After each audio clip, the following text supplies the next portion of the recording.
Today's topic is fertilization and implantation. तो आज का जो टॉपिक है that is fertilisation and implantation. पहले हम फर्टिलाइजेशन के बारे में पढ़ेंगे. ड्यूरिंग कॉपुलेशन या coitus, semen is released by the penis into the vagina. This process is called insemination. तो कॉपुलेशन के दौरान क्या होता है, जो सीमन है वो रिलीज़ किया जाता है फीमेल की वेजिना में, और इस प्रोसेस को बोलते हैं इंसेमिनेशन, जो हमने पहले भी पढ़ लिया था. The motile sperms swim rapidly, pass through the cervix, enter into the uterus and finally reach the junction of the isthmus and ampulla, that is ampullary isthmus junction of the fallopian tube.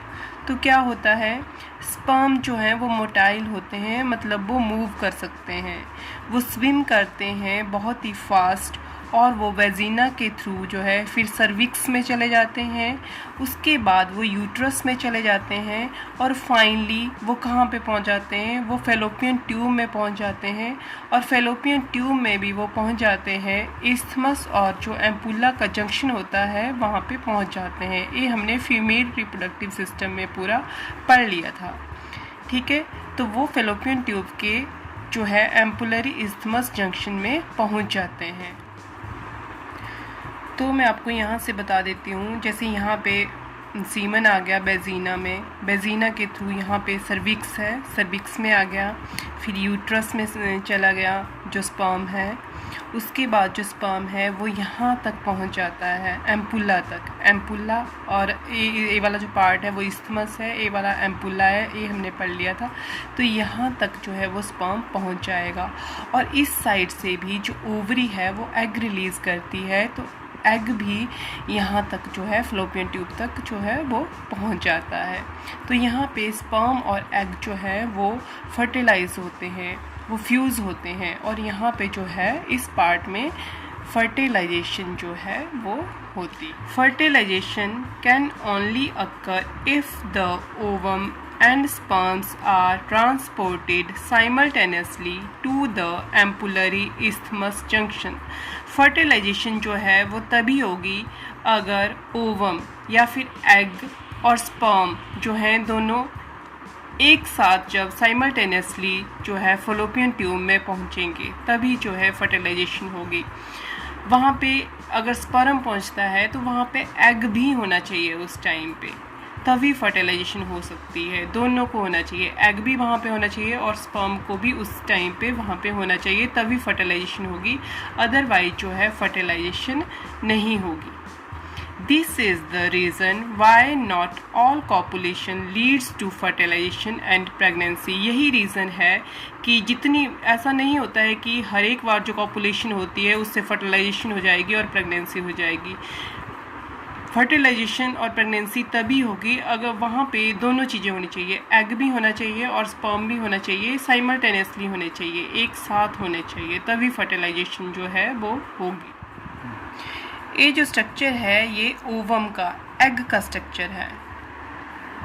तो egg का structure है, ये जो बाहर वाले cell आपको दिखाई दे रहे हैं, ये कौन से सेल हैं, cells of the corona radiata. ये जो सेल हैं ये हैं कोरोना रेडिएटा के सेल. उसके बाद ये जो आपको ग्रीन कलर की लेयर दिखाई दे रही है, इसका नाम है जोना प्लूसिडा. इस लेयर का नाम है जोना प्लूसिडा. उसके बाद आपको ये जो पिंक कलर में स्पेस दिखाई दे रहा है, इसका नाम है पेरिबिटिलाइन स्पेस. क्लियर. और उसके अंदर ये जो है दिस इज साइटोप्लाज्म, ये साइटोप्लाज्म है, और उसके सबसे अंदर जो लेयर है इसका नाम है प्लाज्मा मेम्ब्रेन. Plasma membrane. और ये यहाँ पे स्पर्म है जो इसके पास जो है आ रहे हैं.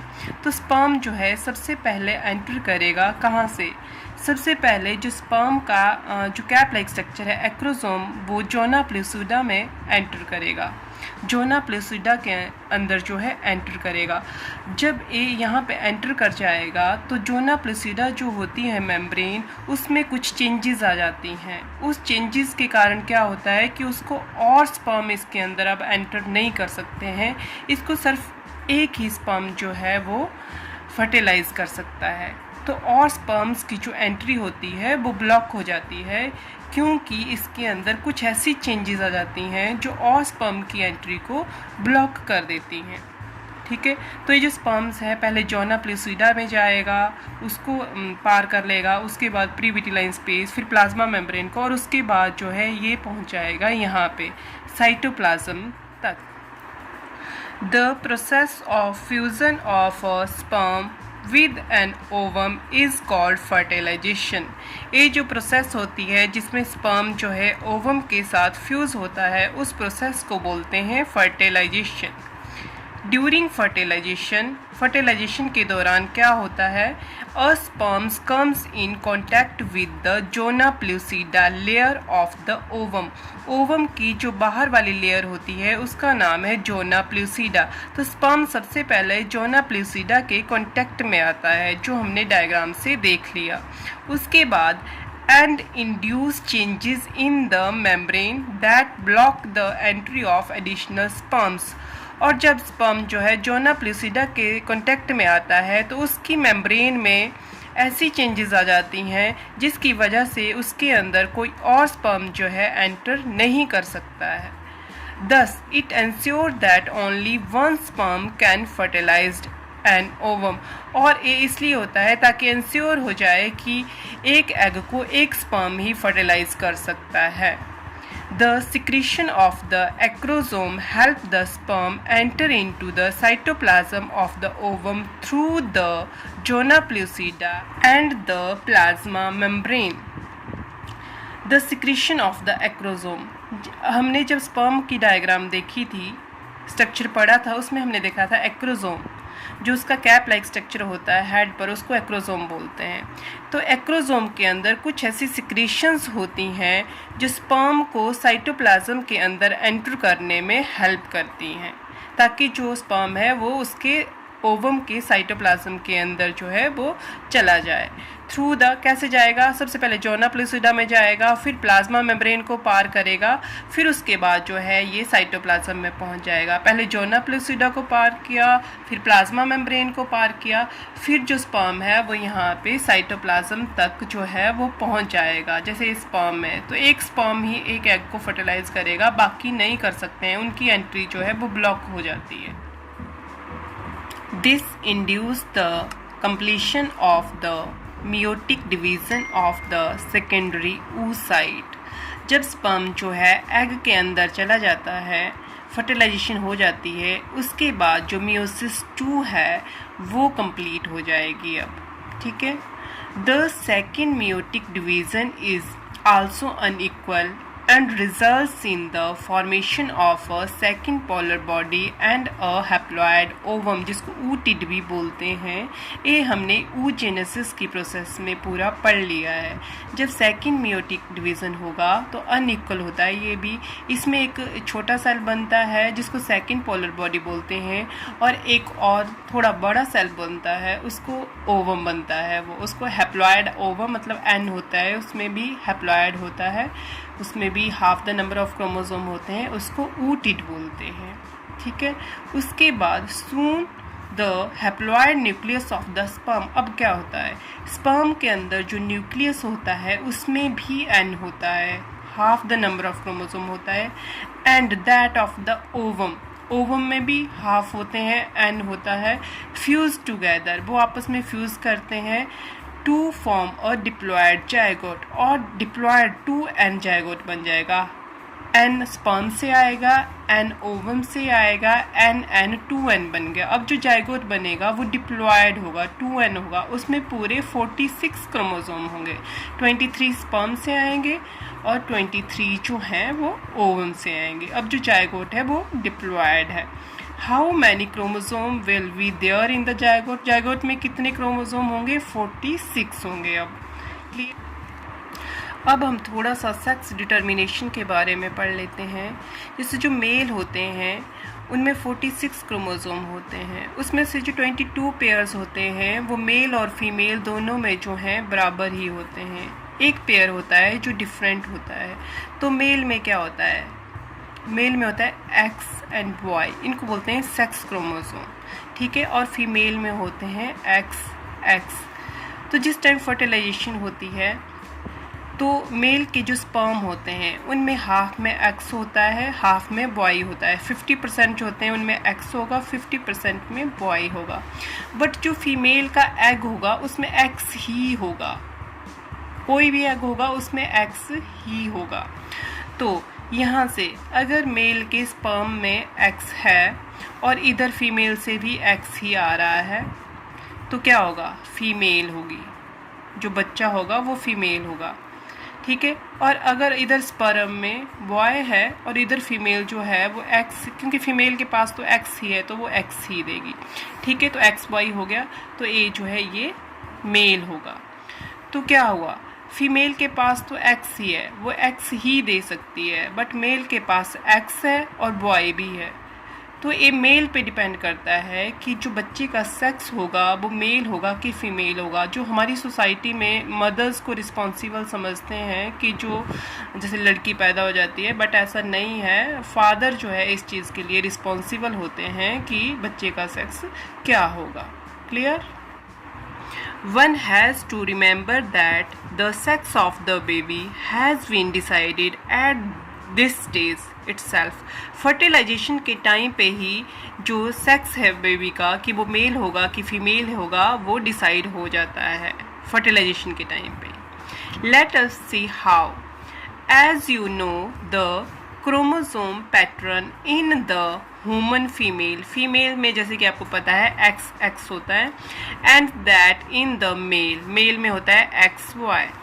Therefore all the haploid gamete produced by the female ova have the sex chromosome X। तो फीमेल के जो भी ओवा होंगे, एग होंगे, उनमें एक्स ही होगा।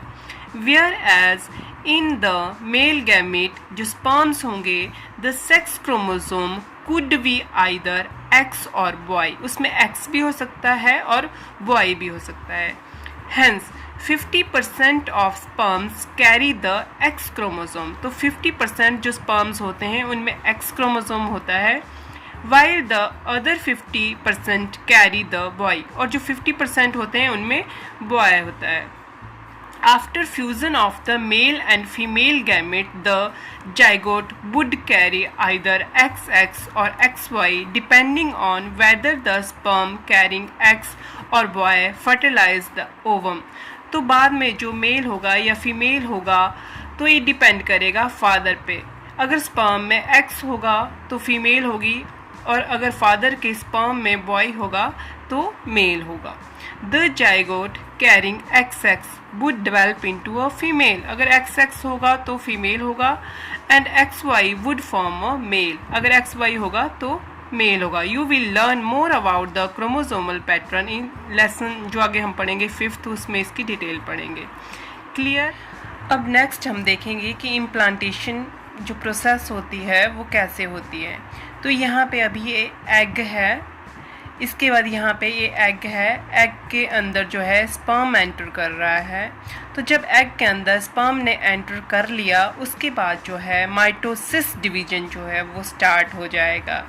यहाँ पे अब अंदर 2 सेल बन गए, ये 2 सेल्ड स्टेज है। उसके बाद 4 सेल स्टेज है, ये 4 सेल बन गए, 4 से 8 बन जाएंगे, 8 से 16 बन जाएंगे। तो यहाँ पे अगर 8 से लेके 16 सेल बन जाते हैं उस स्टेज को बोलते हैं मोरुल्ला, उस स्टेज को बोलेंगे मोरुल्ला। 8 to 16 सेल जब बन जाएंगे उसको बोलेंगे मोरुल्ला। और जो सेल बनते हैं इनका नाम है ब्लास्टोमियर, इनका नाम है ब्लास्टोमियर। उसके बाद 8 to 16 सेल स्टेज होगी, उसके बाद भी इसमें माइटोसिस होती रहती है और सेल का नंबर जो है वो इंक्रीज़ होता रहेगा। उसके बाद यहाँ पे जो सेल का नंबर है वो और भी ज़्यादा इंक्रीज़ हो गया। अब जब सेल का नंबर इंक्रीज़ हो जाता है तो नेक्स्ट स्टेज आ जाती है। इस स्टेज को बोलते हैं ब्लास्टोसिस्ट। तो ब्लास्टोसिस्ट स्टेज में क्या होता है, जो ब्लास्टोमियर सेल्स होते हैं वो एक बाहर आउटर लेयर बना देते हैं, बाहर एक लेयर बना देते हैं। इस आउटर लेयर का नाम है ट्रोफोब्लास्ट। ट्रोफोब्लास्ट, ये जो बाहर वाली लेयर है इसका नाम है ट्रोफोब्लास्ट। और यहाँ पे थोड़े से जो सेल्स होते हैं वो एक साइड को इकट्ठे हो जाते हैं, इसका नाम है inner cell mass. Inner cell mass. और ये जो कैविटी है इसका नाम है ब्लास्टोसोल। ब्लास्टोसोल। तो ये अब मारुल्ला ट्रांसफॉर्म हो गया और ब्लास्टोसिस्ट बन गया।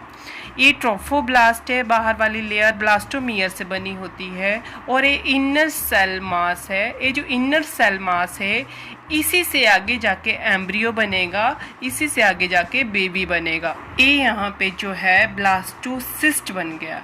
अब ये जो ब्लास्टोसिस्ट बन गया, अब इम्प्लांटेशन होगी।